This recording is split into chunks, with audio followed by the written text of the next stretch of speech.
जाते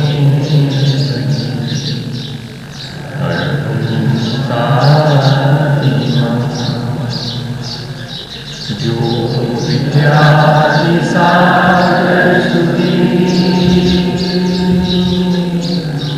जो विद्यादि सागर सुधी गुरु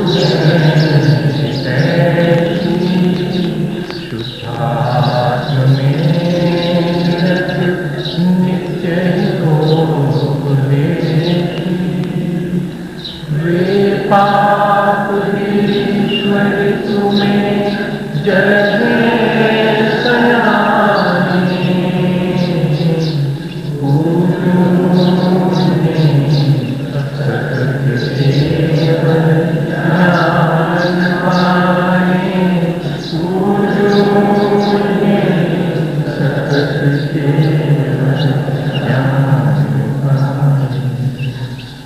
बोले भगवान महावीर स्वामी की, आचार्य कुंज कुंज स्वामी की, आचार्य गुरुवर विद्यासागर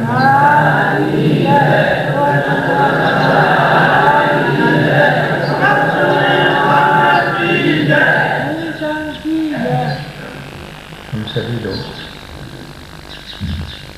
एक ही बात पर रोज विचार करते हैं कि अपने जीवन को हमें कैसे अच्छा बनाने के लिए उपाय करना चाहिए। बार बार किसी विचार को करने से उस विचार में दृढ़ता आती है, और जिसके जितने दृढ़ विचार हैं वो अपने उन दृढ़ विचारों के द्वारा अपने आचरण को भी उतनी आसानी से परिवर्तित कर देते हैं। हमारे छोटे विचारों की दृढ़ता इतनी अधिक है कि हम नहीं चाहते तब भी हम अपने जीवन में कुछ ऐसी बातें जिन्हें हम स्वयं भी पसंद नहीं करते उन्हें भी हम करते हैं, और कुछ ऐसी चीज़ें जो हम करना चाहते हैं वे नहीं कर पाते, क्योंकि हमारे पास सिर्फ विचार है लेकिन विचारों की दृढ़ता नहीं। तो हमने पिछले दिनों अपने इस विचार को दृढ़ बनाने के लिए बहुत प्रकार से बार बार विचार करने की कोशिश की है कि हमें अपने जीवन को इस बार अच्छा बनाना है। ये अवसर हमारे जीवन में अब हमें खोना नहीं है। जितना जीवन शेष रहा है उसे ही अच्छा बनाना। वैसे तो अगर देखा जाए तो एक क्षण भी अगर हमारा अच्छा हो गया तो पीछे और आगे के पूरे जीवन को हम उस एक क्षण की अच्छाई से अच्छा बना सकते हैं। जैसे वर्षों से संचित अंधकार को अगर एक प्रकाश की किरण हमारे पास हो तो हम क्षण भर में अलग कर सकते हैं। ठीक इसी तरह हमारा यदि वर्तमान ठीक हो जाता है तो हमारा अतीत और हमारा भविष्य दोनों ही समझ जाते हैं। इसलिए हमारी रोज रोज ये कोशिश होनी चाहिए आज और हम कैसे अपने जीवन को बेहतर बनाएं। ये हमारे जीवन का हम सूत्र बना लें, हम अपने जीवन का ये बोध वाक्य बना लें कि मुझे रोज अपने जीवन को पहले से और बेहतर ढंग से जीना है। और वो तब संभव होता है जबकि हमें वैसा माहौल मिले, वैसा एनवायरनमेंट मिले, वैसे लोग मिले जिनके सानिध्य में बैठ करके हम अपने आप प्रमोट हों अच्छे काम करने के लिए, तो आसानी हो जाती है।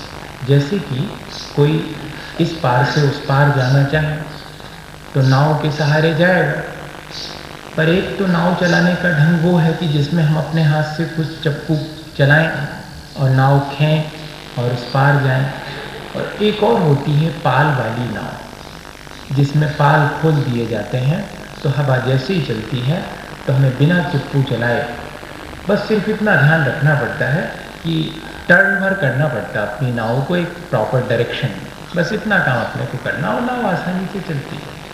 पाल वाली नाव में ऐसा ही होता है। तो ये जो पाल खोल करके और हवाओं के डायरेक्शन में और हम चलते चले जाते हैं, वो क्या चीज़ है? वो सत्संग है। वो पाल वाली नाव की तरह है जिसमें हमें ज़्यादा एफर्ट नहीं करना पड़ता। इसको ऐसे भी समझ सकते हैं जैसे कि हमें दिया सलाई जला करके रोशनी करनी पड़ती है, उसमें तो हमें टेक्निक मालूम होनी चाहिए कि दिया सलाई कैसे रगड़ी जाए और कैसे जलाई जाए। लेकिन अगर दीपक एक जलता हुआ हो और हमारा बुझा हो तो हम थोड़ा सा उसके निकट खिसक आए तो हमारा दीपक भी जल जाए, ज़्यादा हमें कोई एफर्ट करने की ज़रूरत नहीं पड़ेगी। ये एक आसान तरीका है। इसीलिए हमारे यहाँ पर ये बात रखी है कि भगवान के चरणों में जाकर के बैठो, मन निर्मल होगा। गुरुजनों के निकट जाकर के बैठो, मन निर्मल होगा। जिनवाणी नहीं पढ़ती बनते नहीं बनती मान लो, तो जो जिनवाणी पढ़ रहे हैं उनके पास जाते, अरे कुछ तो दो शब्द सुनने में आए। ये है सत्संग करने का और अपने जीवन को सत्संग से आसान बनाने का एकदम आसान तरीका। इसमें हमें बहुत मेहनत करने की, बस सिर्फ इतनी मेहनत करना पड़ेगी कि अपना मन बनाना पड़ेगा। मन का बड़ा खतरा है, वो अपनी बात नहीं मानता, इतना ही अपन कर ले गए। तो मन को मनाने के लिए फिर आचार्य भगवंत भी सब समझते हैं। वो उन्होंने हमारे मन पर काबू करने के लिए हमें सलाह दे दी, क्या? जब तुम्हारा मन अच्छा हो तो संकल्प कर लेना। हाँ, थोड़ी देर को तो अच्छा होता ही है, जब अच्छा मन हो तब संकल्प कर लेना कि मैं तो ये काम करूँगा ही, मैं रोज़ मंदिर जाऊँ, मैं रोज़ महाराज को आहार दूँ, मैं तो रोज़ 2 शब्द जिनवाणी के पढ़ूँ, मेरा तो संकल्प है। अब कभी अगर मन गड़बड़ाएगा तो वो जो संकल्प है वो हमें संभाल लेगा। देखो कितना आसान तरीका होता है। हमें अपने मन को इन सब की संगति में ले जाना है और हो सकता है कि ये मन सत्संगति से बचने का प्रयास करे, कहे कि क्या रखा हुआ है, महाराज के पास घंटों बैठेंगे, क्या करेंगे वो हमारा, क्या वो हमारी नौकरी लगवा देंगे, क्या वो हमारा धंधा चलवा देंगे, क्या करेंगे वहाँ जाकर के? अरे कुछ काम धाम करो, क्या करेंगे जिनवाणी पढ़ के? अरे स्कूल की पढ़ाई पढ़ो जिससे कोई सर्विस का ठिकाना लगे। क्या धरा है इसमें कि आत्मा क्या है और जीव क्या है और पुद्गल क्या है, इसको पढ़ने से कौन है? ऐसा मन अपन को सलाह दे सकता है। क्या करना, पूजा करके घंटे भर खराब होता है। आहार दान अरे सवेरे से बनाते रहो और आज बात है नहीं है। हाँ, ऐसा मन में आ सकता है सैकड़ों दफे, क्योंकि मन का संस्कार है। ये सत्संगति और भले काम करने से जी चुराता है। ये मन तर्क देता है बहुत प्रकार के कि ऐसा करने से क्या होने वाला, कुछ और करो, दुकानदारी देखो जिससे कि फायदा है। उस समय हमारा संकल्प काम आएगा। इसलिए सत्संगति और साथ में सत्संगति का संकल्प कर लेना चाहिए। श्रावक के जीवन में सत्संगति के कितने अवसर मिल सकते हैं, इस बात के लिए उसे हमेशा प्रयत्नशील होना चाहिए। वर्ष में कम से कम एक नियम तो ले ही लेना चाहिए कि मैं एक बार वर्ष में कोई न कोई तीर्थ की यात्रा करूं और किसी न किसी मुनि महाराज के, आचार्य भगवंतों के चरणों में कुछ दिन बिताऊं। ये नियम, नहीं तो 365 दिन काहे की संगति है, शरीर की है, वो पंचेंद्रिय और मन के विषयों की, इसके अलावा और किसी की संगति नहीं। अगर हमें संगति जो है अच्छी करनी है तो संकल्प करना पड़ेगा कि वर्ष में एक बार 365 दिन में 2-4 दिन तो ऐसे हों जिनमें हम एक तीर्थ की वंदना करें, और कदाचित तीर्थ पर ही कोई मुनिजन हो, अरे तब तो फिर एक पंथ दो काज दोनों काम, तब हम वहाँ पर अपना धर्म ध्यान करेंगे, उस संगति में बैठ के अपने पूरे जीवन को एक बार एनालाइज करेंगे। ये महत्व है संगति का। और फिर अब सत्संगति मिल जाए तो क्या करना फिर? ये तो ठीक है कि हमने संकल्प कर लिया कि सत्संगति करेंगे, भगवान का सानिध्य मिल गया तो भगवान का सानिध्य मिल गया तो उनके गुणगान करो, वो ही उनकी सेवा है। अब सेवा करनी चाहिए। सत्संगति जिनकी मिल गई है तो संगति का लाभ उठाने के लिए सेवा करना, संगति का लाभ उठाना ही सच्ची सेवा है।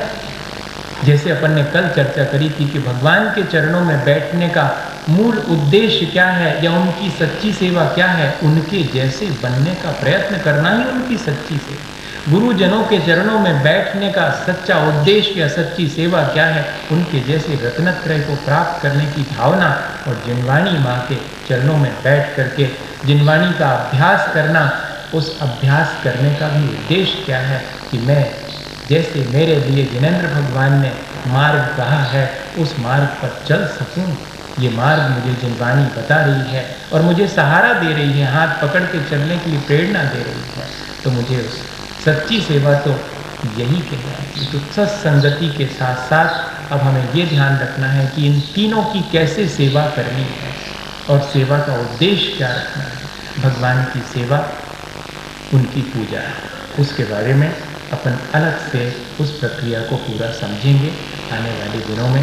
आपने खुद ही तय किया है कि 23 तारीख से हफ्ते भर तक और हम एक ही प्रक्रिया करेंगे, एक ही प्रयोग करेंगे, पूजा से मन को निर्मल करने का प्रयोग करेंगे। तब उन्हीं दिनों में और अपन भगवान की पूजा की क्या प्रक्रिया है, कैसे करना चाहिए, उसके पीछे का साइंस क्या है और उसके पीछे की भावनाएं क्या है, दोनों ही चीज़ें इसको समझेंगे। लेकिन उसके बाद वाला नंबर आता है कि हम स्वाध्याय या कि शास्त्र का अध्ययन, जिनवाणी की सेवा, वो तो हम रोज कर ही रहे हैं। जो जो आचार्य भगवंतों ने हमें कहा है उसको हम अभ्यास करते हैं, रोज आधे घंटे बैठते हैं। इसको हम कंटिन्यू चलाएंगे जब तक अपन बैठेंगे इसी तरह, तो ये काम तो अपन रोज ही कर रहे हैं। एक और रहा शेष, गुरुजनों की सेवा कैसे करना। कितने प्रकार के गुरुजन हैं, कितने प्रकार के आचार्य उपाध्याय साधु तो हम 3 समझते ही हैं, लेकिन आचार्यों ने तो 10 भेद लिखे हैं। हाँ, आचार्य उपाध्याय शैक्ष ज्ञान गण कुल संघ साधु मनोज्ञानाम, इनकी बैया वृत्ति या इनकी सेवा करना सब अलग अलग हैं। ये सब आचार्य कौन हैं? आचरति आचार्यन्ति वा इति आचार्य, जो स्वयं पंचाचार का पालन करते हैं और अन्य को भी पंचाचार का पालन करने की प्रेरणा देते हैं, शिक्षा और दीक्षा देते हैं, वे आचार्य भगवंत हैं। उनकी सेवा करना सबसे श्रेष्ठ यही कार्य है, क्योंकि उनके माध्यम से और कितने लोगों को मोक्ष मार्ग मिल रहा है। वे मोक्ष मार्ग के, कहना चाहिए, लीडर हैं, वे उसके प्रमोटर हैं, वे उसको आगे बढ़ाने वाले। फिर दूसरे नंबर पर रखा उपाध्याय, उनकी सेवा करना। उपाध्याय किसे कहेंगे? जो स्वयं अध्ययन करते हैं और अन्य साधु जनों को अध्ययन कराते हैं। 11 अंग और 14 पूर्व के पाठी होते हैं। आज ऐसे उपाध्याय परमेश्वरी के दर्शन तो दुर्लभ ही हैं, जिनके पास आज न अंक का ज्ञान है न पूर्व का। लेकिन दूसरी परिभाषा और है, तात्कालिक प्रवचन व्याख्याता उपाध्याय, जो जितना भी आज मेन स्क्रिप्ट, जितना भी आज हमारे पास शास्त्र ज्ञान है, जिनको वो पूरा है, वे भी उपाध्याय कहलाएंगे। ऐसे उपाध्याय परमेश्वरी का अपन को अगर सानिध्य मिल जाए तो उनकी सेवा करना। और फिर कहते तपस्वी, मासोपवासी, पक्ष के उपवास करने वाले, बेला तेला जिनका हमेशा चलता रहता है, ऐसे तपस्या करने वाले तपस्वियों की सेवा करना। हमने तो अपने जीवन में अभी तक एक ही अवसर देखा है, वो भी बहुत दूर से देखा है, निकट से तो देखने का सौभाग्य नहीं मिला। जब आचार्य महाराज ने एक साथ निर्जल 9 उपवास किए और 10वें दिन भी उनके चेहरे पर वैसी ही चमक, वैसी ही मुस्कान, सब कुछ ज्यों का त्यों। तब लगता है कि आज भी ऐसे तपस्वी हो सकते हैं। ये तीनों चीज़ें एक साथ देखनी हो तो आचार्यत्व भी और उपाध्यायपना भी और तपस्वीपना, ये सब चीज़ें एक ही के अंदर दिखाई पड़ सकती हैं। इनकी सेवा करें अगर, तब हमारे भीतर क्या आएगा? हमारे भीतर भी ऐसे ही भाव आएंगे कि हम भी मोक्ष मार्ग पर चलें और दूसरे को भी मोक्ष मार्ग पर चलने की प्रेरणा दें। हम भी शास्त्र का अध्ययन करें और जो हमने जाना है उसको दूसरे को बताएं। हम भी जो है बेला तेला और उपवास इत्यादि तप करने की भावना भाएं। इनसे हमें ये प्रेरणा मिलेगी, इनकी सेवा करने से। और वास्तव में यही सच्ची सेवा है। इनसे जो हम प्रेरणा लेते हैं वही इनकी सेवा है। फिर कहते हैं शैक्ष, जो निरंतर अध्ययन चिंतन मनन में लगे रहते हैं, शिक्षाशील साधु को शैक्षिक होता है। और ग्लान, जिन्होंने जब से दीक्षा ली तब से कोई ना कोई व्याधि साथ लगी हुई है। वर्णी जी कहा करते थे, भैया को ने हमारा संग नहीं दो, मनो हमारा संग दिया तो व्याधियों ने हमारा बहुत साथ दिया। वे हमेशा हमारे साथ रहें, कोई रहो चाहे नहीं रहो, लेकिन व्याधि हमारे साथ हमेशा रहती। वो ऐसा बोलते, उनको तिजारी बुखार आता था अल्टरनेट डेज में, और वो महीनों महीनों वर्षों वर्षों चलता है, तो बड़े प्रसन्नता से। लेकिन देखना, ग्लान है, निरंतर किसी न किसी व्याधि से ग्रसित हैं, लेकिन अपने समता परिणाम हमेशा बनाए रखते हैं। तब हम उनसे क्या सीखेंगे कि अनुकूल परिस्थिति में तो सब धर्म ध्यान कर लेते हैं। उनके सेवा करने से हमें क्या दृढ़ता आएगी कि देखो, प्रतिकूलता होने पर भी अपना धर्म ध्यान नहीं छोड़ना चाहिए। ये ग्लान साधु की सेवा करने से और हमें संदेश मिलता है, हमारा लाभ ही लाभ है सेवा करने से। ऐसी सेवा ही बताई गई जिससे अपना लाभ हो, दूसरे का लाभ तो होगा ही उसके सेवा से, लेकिन स्वयं का भी पुण्य का अर्जन और साथ में विचारों में दृढ़ता। शैक्ष ज्ञान गण, 2 या 3 साधुओं के समूह को बोलते हैं गण, हाँ, और गच्छ बोलते हैं 4 और 5 मुनिराजों के संघ को। ये गण और गच्छ पहले हुआ करते, अब बहुत कम देखने में आते हैं। 2 या 3 साधु मुनिजन एक साथ, मुनि एक समान होना चाहिए, तब वो कहलाएगा गण।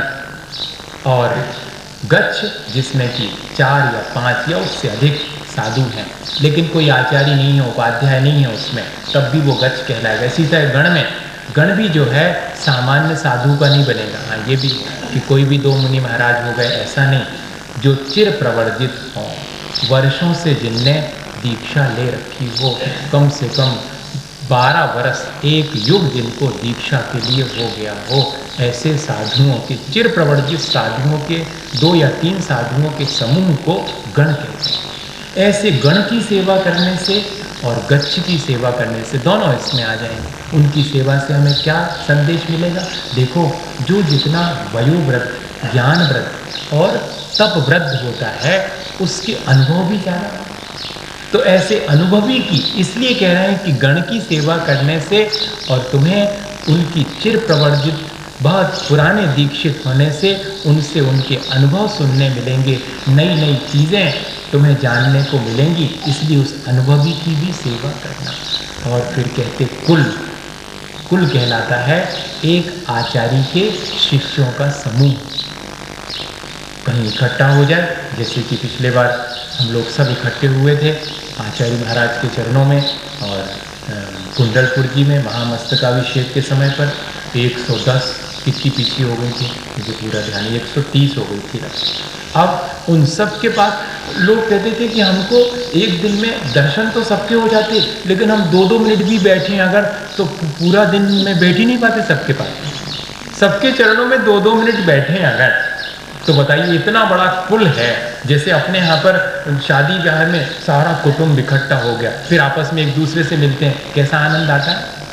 हाँ, वो आनंद भी लेना, कुल की सेवा करना, अर्थात जब सब एक साथ हों तब जाकर के और उनकी सेवा करेंगे तो एक आनंद अपने जीवन में, परिणामों में निर्मलता उससे भी आएगी। देखो कैसा उपाय रखा है, कभी कभार ऐसा भी करना चाहिए। कई लोग तो वहाँ पर इसलिए नहीं आए कि अरे बहुत भीड़ होगी, भीड़ में सुविधा नहीं रह पाएगी, इसलिए अपन नहीं जाएंगे। उनको सुविधा दिखा रही थी कि हमें अच्छी सुविधा मिले जब जय दर्शनों।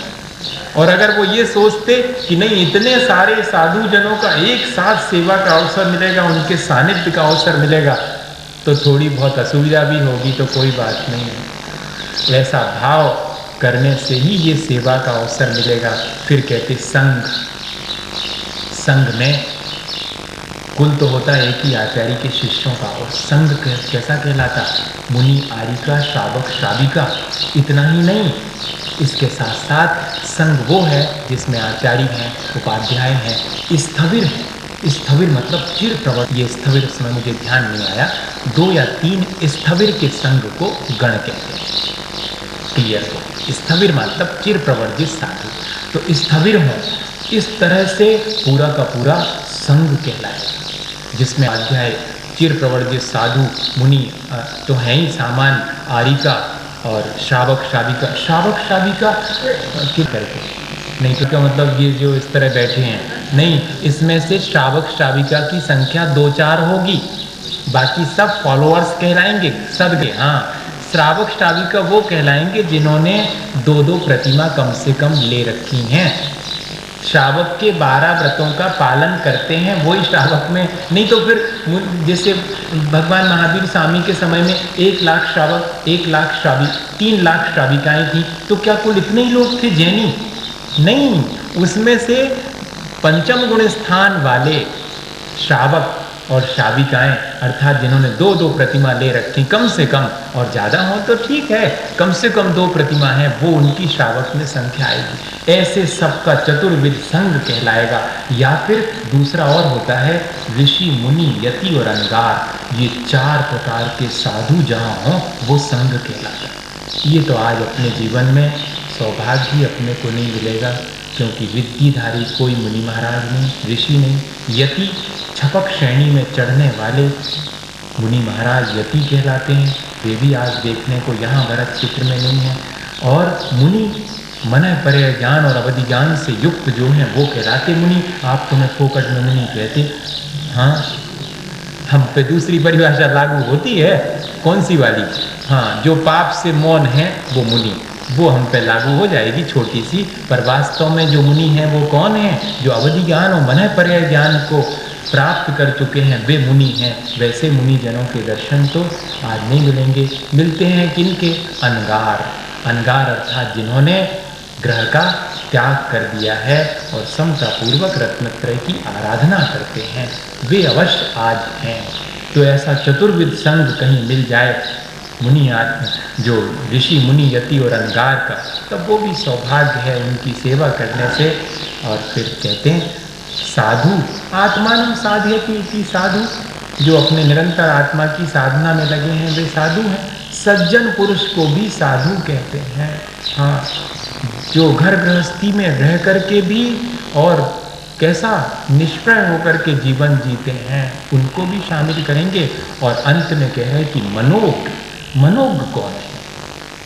तो कहते जो दीक्षा के सम्मुख है उसकी सेवा करें। जब दीक्षा होने वाली थी हम लोगों की, तब उसके पहले आचार्य और अन्य साधुओं को, जबकि उस समय हम ब्रह्मचारी थे घंटे भर के लिए, तब भी सबको कहा इनकी सेवा करो।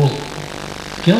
ये मनोज्ञ है। मनोज्ञ का मतलब सुंदर तो है ही, अकेला वो अर्थ नहीं लेना जो प्रचलित है सामान्य रूप से। मनोज्ञ मतलब सुंदर, वो अर्थ नहीं है।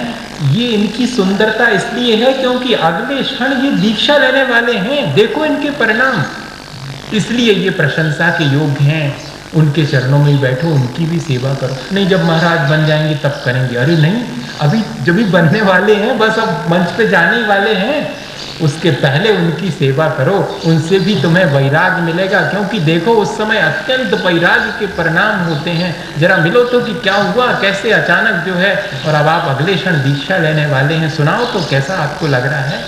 उनकी सेवा करने से उनसे हमें ये लाभ मिलने वाला। इस तरह से 10 प्रकार के साधु जनों की सेवा करने के लिए, उनके चरणों का सानिध्य पाने के लिए हमें संदेश आचार्य भगवंतों ने दिया है।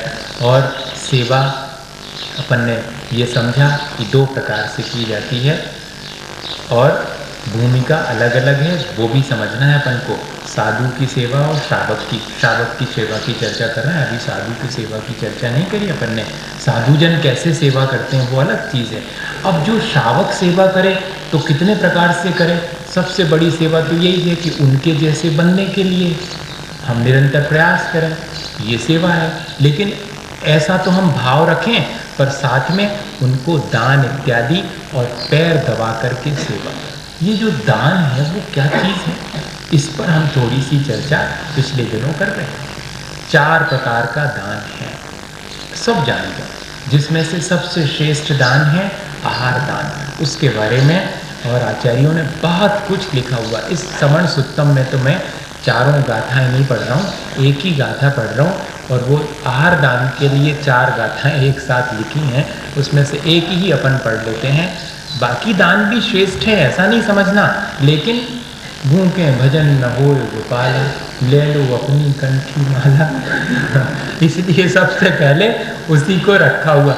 आचार्य श्री कहते हैं ये शरीर तो अन्न का कीड़ा है, हाँ, इसको कुछ ना कुछ दे करके और काम चलाओ इसके द्वारा, नहीं तो ये बैठ जाएगा फट से, तो काम ही नहीं करता, अड़ जाता है, मरियल घोड़ा है ये, हाँ, बहुत जल्दी इसको थोड़े में ही अड़ जाता है। तो इसको हिसाब किताब से आवश्यक है जितना उतना दे करके, और उस प्रक्रिया को भी धर्म ध्यानमय बना लो। है तो वो संसार बढ़ाने वाली, अरे भोजन की क्रिया कौन सी, संसार तो बढ़ेगा उससे, भोजन की क्रिया से, लेकिन उस भोजन की क्रिया को भी धर्म ध्यान का साधन बना लिया। बताइए, ये मेन चीज समझने की ये है कि आहार दान को भी क्या हम धर्म ध्यान मान लें, जबकि हम दूसरे को परोस करके और भोजन करा रहे हैं, वो भी उसमें भी धर्म ध्यान हो सकता है। कहते हाँ हो सकता है। जो मुठि भुक्त वशेषम भुंजई सो भुंजई जिनु वदिठम संसार सार सोखम कम सो निवानवल सोखम।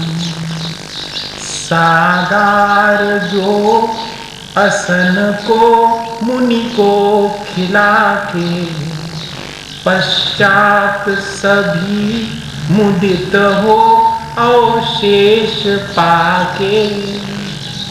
वे स्वर्ग मोक्ष क्रमवार अवश्य पाते संसार में फिर कदापि न लौट आते।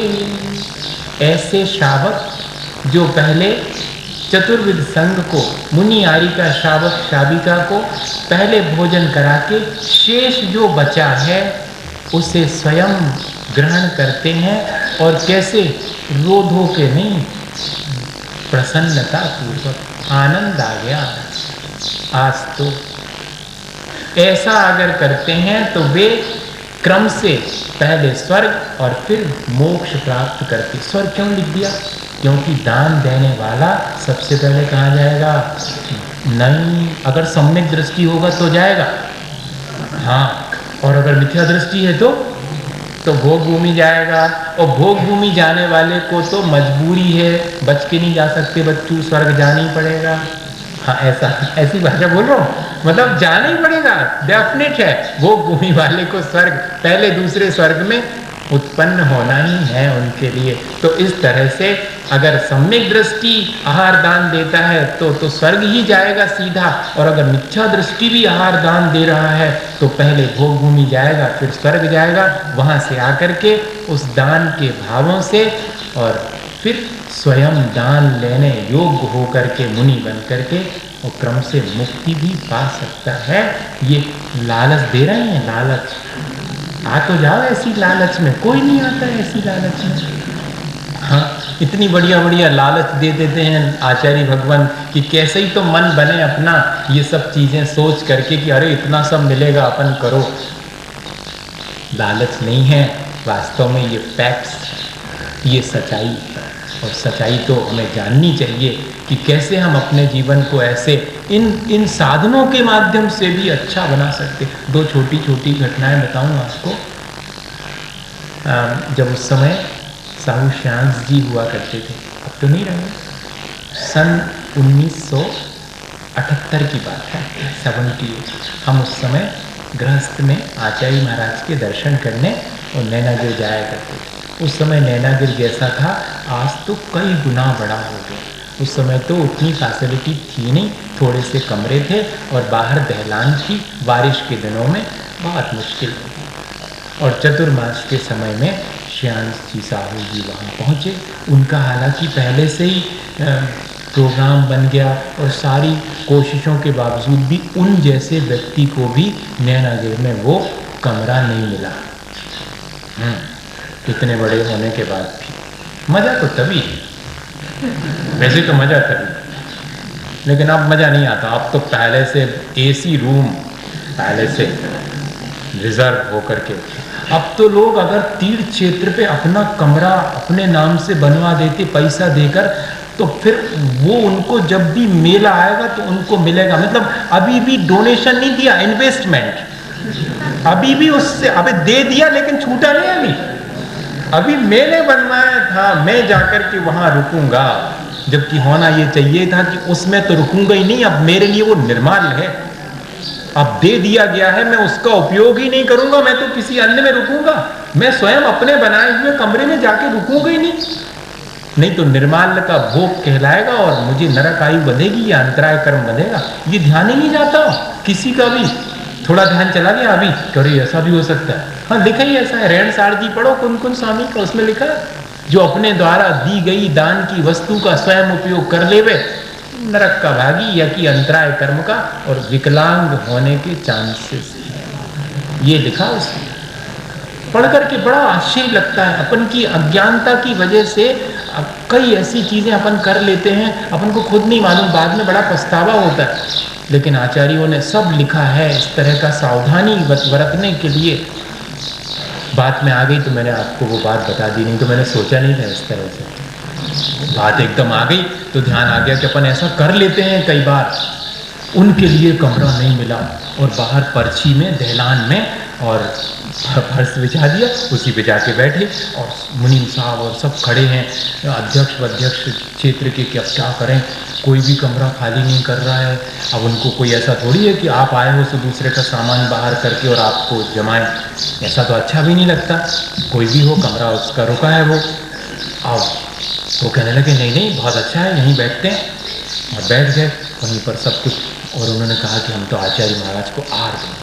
बहुत अच्छा, तैयारी हो गई आहार की, आचार्य श्री को आहार दिया। हमारे सामने की बात है, बहुत अच्छा लगा था उस दिन जब इस तरह कोई करता है तो। आहार दान देने के बाद उनकी भोजन की बड़ी स्पेशल व्यवस्था थी, लेकिन उन्होंने कहा कि वहाँ नहीं जाऊँगा। आज तो जिस चौके में आचार्य महाराज ने जो आहार किया है वही करने का मन है। और आचार्य महाराज तो नमक और मीठा लेते ही। अब बिना नमक का और बिना मीठे का जो भी सामान था, सब्जी रोटी, सब प्रेम से उनने खाई। जैसा इसमें लिखा है कि पहले वह भोजन मुनि को देकर वही भोजन, ऐसा नहीं कि अपना बाद में फिर बढ़िया से मसाला डाल करके सब ऐसे ही करते, सब करते ना, पकड़ में आ गए सब। हाँ, ऐसा लिखा उसमें, क्यों लिखा उसमें गाथा में, समझने की चीज है कि फिर उसको ज्यों का त्यों वो खा लेना जो बचा हुआ है। तो उन्होंने वो ही खाया। सब तो बड़े संकोच में थे। काहे क्यों संकोच में थे? पदाधिकारियों को संकोच क्यों होता जब कोई ऐसा कर ले बड़ा आदमी? तो क्यों? क्योंकि अब क्या पता जाते समय पैसा लिखवाओ कि नहीं। कैसे अच्छी व्यवस्था नहीं भाई, अच्छी व्यवस्था देने के पीछे उद्देश्य क्या हो गया? आज के समय में इतनी फैसिलिटी दी जाती हैं क्षेत्रों पर, उसका कारण क्या है? अच्छी फैसिलिटी दोगे तो पैसा खुले। हाँ, उसका धर्म ध्यान हो चाहे नहीं हो, धर्म ध्यान के लिए फैसिलिटी देना बहुत अच्छी चीज़, मैं ये नहीं कह रहा हूँ। आप अच्छे से धर्म ध्यान करो, निश्चिंता पूर्वक, आपको शुद्ध भोजन मिलेगा, आपको भोजन बनाने की भी चिंता नहीं करना, आप तो पूजा करो बढ़िया 11 बजे तक, ये बात अलग है, ये नहीं कह रहा हूँ मैं। लेकिन हम और दूसरी, हमारा उद्देश्य अगर हम विचलित हो जाते हैं तो क्या होता? वो पदाधिकारी हाथ जोड़े खड़े, लेकिन वो प्रसन्न है कि बहुत अच्छा आनंद आया। फिर बाद में आचार्य श्री का प्रवचन हुआ, उसके पहले 2 मिनट वो बोले और उसमें उन्होंने यही कहा कि आज तक मेरी ज़िंदगी 60-65 साल की निकल गई। मैंने AC में बैठ करके और एक से एक भोजन किए हैं, लेकिन आज जैसा भोजन ऐसे बाहर दहलान में खुले में बैठ करके, और वो भी मुनि जनों का खाया जाने वाला बिना नमक का भोजन किया, ऐसा तो मैंने कभी भी आनंद नहीं दिया। ये उनके अपने स्वयं के उद्गार, उससे अपन को इससे अपन को क्या प्रेरणा लेनी चाहिए? यह जो आहार दान की प्रक्रिया है, यह 4 प्रकार का कोई भी दान है, उस दान के पीछे भावना कैसी है, ये भावना अगर हमारे भीतर है। और एक और उदाहरण जो मैंने कहा था, वो शायद मुझे याद है कि मैं सुना चुका, शायद मैंने शायद श्यामनगर में सुना, लेकिन वहाँ पर जो लोग होंगे उसमें यहाँ और भी ऐड हो गए, है कि नहीं, तो उस उनको सुना। वो आचार्य श्री के जीवन का है, उसी सन 78 की घटना वहाँ की। और क्या हुआ था कि आचार्य महाराज ऊपर पहाड़ से उतर करके आहार के लिए आते थे, तो सारे लोग आगे आगे खड़े हो जाते थे, क्योंकि वहाँ पीछे तक की 3 नंबर की धर्मशाला, पहली धर्मशाला में 10-12 कमरे, दूसरी में फिर थोड़े से, फिर तीसरी और टूटी फूटी पड़ी थी, वहाँ तो कोई नहीं जाता था उस धर्मशाला में। वहाँ पर एक गरीब से वृद्ध और वृद्धा, उनने भी चौका लगाया। अब वे बेचारे वैसे ही कमज़ोर थे, चलते फिरते ज़्यादा नहीं था उनका, अब यहाँ कहाँ भीड़ में आके खड़े होंगे, अब हम तो अपने घर के सामने खड़े, वही उनका घर, कमरा ही उनका घर। द्वारापेक्षण का वास्तविक मायने यही है कि अपने द्वार पर साधु के आने की अपेक्षा, यहाँ वहाँ जाने की आवश्यकता नहीं है, तो वो वहीं पर खड़े, बाकी सब लोग तो अपने अपने कमरे से आगे आके, क्योंकि पहले आ जाएंगे तो अपन जल्दी से झटक लेंगे महाराज को, ऐसा आगे कैसे नहीं, ऐसे ही तो रहता, मन में भाव रहता कि थोड़े आगे आ जाएंगे तो जल्दी से पकड़ के महाराज को फिर ले जाएंगे वहाँ पर। लेकिन आचार्य श्री ने उस दिन क्या सोच लिया कि जो अपने कमरे के सामने खड़े होंगे वहाँ जाए, और कोई विधि नहीं, यही विधि। चले आचार्य श्री, अब सब खड़े हैं, बड़ी मुश्किल में तो रास्ता मिली, दोनों तरफ खड़े थे पड़गाने, तो निकलते जा रहे, अब देखें कहाँ जाते हैं, और वो तो चले गए तीसरी। वहाँ कौन है भैया? कोई नहीं है, चौका होगा वहाँ पर, लौटाओ महाराज को। आचार्य श्री तो चले जा रहे हैं, पता नहीं किसका पुण्य है, उन दोनों का पुण्य था, वे वहीं खड़े हैं, गदगद हो गए। आचार्य श्री जाके उनके सामने खड़े, अब तो वो परिक्रमा दे रहे हैं और सारी लोग चिंतित हैं। देखो तो जिनके यहाँ आहार होना वो निश्चिंत है, और बाकी चिंतित हैं, ये कचू तो है नहीं है, दूध तक तो उनके तो है नहीं है, और क्या खिलाएंगे वो? आज तो अब सब जने तैयार, अपना अपना लेकर के तैयार हो गए कि अपन पहले से ही चलो वहाँ पर महाराज के। और आचार्य श्री ने ये भी उस दिन सोच लिया कि उस चौके में जो मिलेगा वो ही। अब देखो आनंद। और जैसे ही उन्होंने रोटी निकाली तो आचार्य श्री की दृष्टि चली गई। वैसे एक साधु की दृष्टि में ये सारी चीज़ें भी होनी चाहिए, ऐसा आचार्यों ने लिखा। कम से कम हमारे आचार्य महाराज ने तो हमें बताया, पहले जो नई सब्जी आए उसे नहीं लेना, क्यों? अभी महंगी आ रही है। आप आश्चर्य करेंगे, यहां से जाने के बाद बुंदेलखंड में आचार्य श्री ने समस्त सूखे मेवे का त्याग किया था। सबसे पहले महंगी चीज है, सब्जी तक के लिए वो ये कहते हैं कि अभी मटर पल्ली, जिसको भटरा बोलते हैं बुंदेलखंड में, वो अगर आ रहा है तो महंगा आएगा शुरू में 10-15 दिन, अभी सबके चौकों में आने दो। किसी विशेष के में आ रहा है मतलब अभी महंगा, सबके में आने दो, फिर लेना तो है। कितना ध्यान आचार्य श्री का ध्यान चला गया उनके पूरे उसमें वो रखे थे, क्या बोलते हैं उसको, रोटी रखने का बोलते हैं ना, जो भी, तो उसमें दृष्टि चली गई तो उनने देखा कि लग तो रहा है कि 8 या 10 रोटियां ही हैं। हाँ, तो अब 3 लोग हैं, दोनों वो और एक स्वयं साधु। अतिथि संविभाग के मायने क्या है? जितना श्रावक ने अतिथि और अपने स्वयं के लिए बनाया है उसमें से अतिथि वाला ले लो, बाकी ज्यों का त्यों छोड़ दो। हाँ, ये वृत्ति है। तो आचार्य श्री ने तय कर लिया कि 8-10 हैं, मतलब 3-4 रोटी पड़ी अपने जिम्मे, बस। हाँ, तो उन्होंने उतनी ही 3-3.5 रोटी के जितने ग्रास बनेंगे, एक के 4 बनते हैं, सो गिन करके ग्रास उतने ले लिए। और बढ़िया से दाल थी, सब्जी थी, वो खाई। दूध तो था नहीं, बाहर से लाए थे, सो उनने पहले ही देख लिया इनके यहाँ थोड़ी है, ये तो लाए हैं वहाँ से, आज तो नहीं लूँगा। भले ही हमेशा ले लेते हों, आप लाए सो आपका भी ले लिया, आप लाए सो आपका भी ले लिया, आज तो नहीं लूँगा।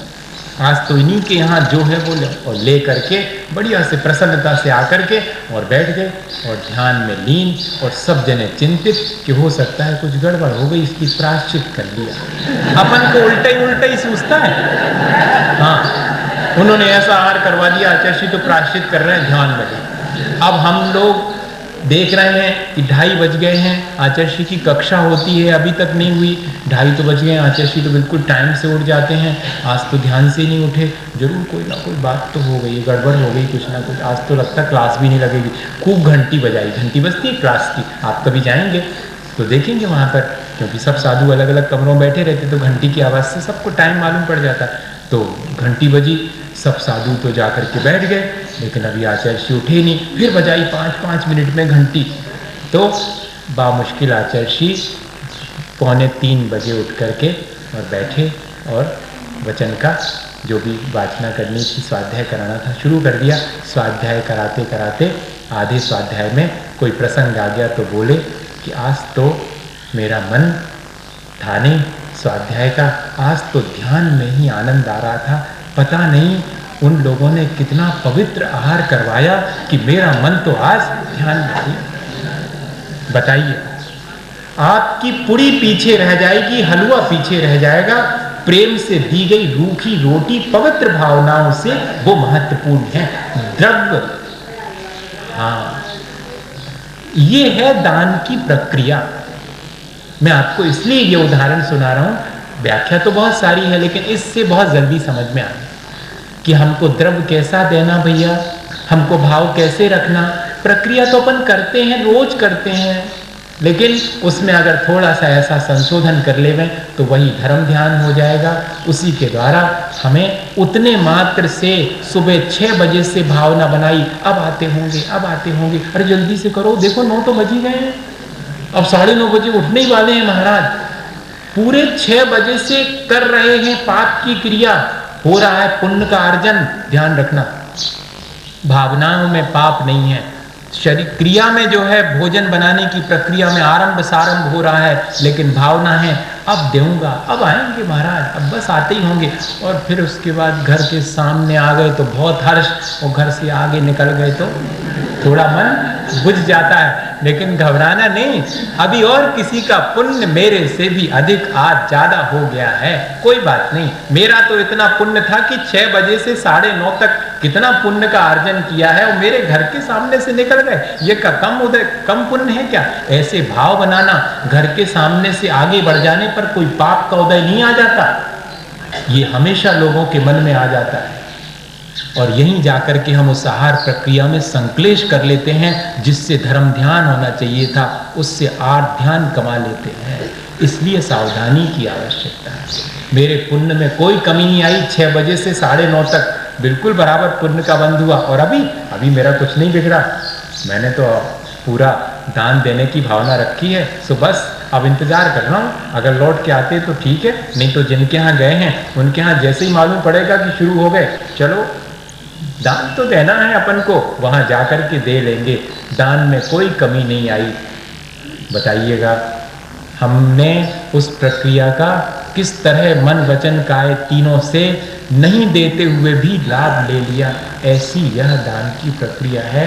दाता के 7 गुण और 9 भक्ति, ऐसी 16 बातों का जहाँ ध्यान दिया जाता है, वही वास्तव में दान की प्रक्रिया। अपन कहते ना 16 के मायने मराठी में है शुद्धि, और वैसे जैन आगम के अनुसार जहाँ 16 बातों का ध्यान रखा जाए वो 16।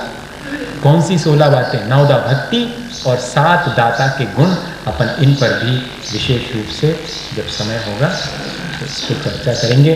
पर ये जो दान की प्रक्रिया है उसमें प्रमुखता हमारे परिणामों की निर्मलता की है, जिससे कि हमें और धर्म ध्यान होता है। दे रहे हैं फिर भी हमारे लिए उसका लाभ हो रहा है। इस तरह की ये प्रक्रिया हमारे जीवन में, हमारे जीवन को ऊंचा उठाने में सहयोगी बने। इसी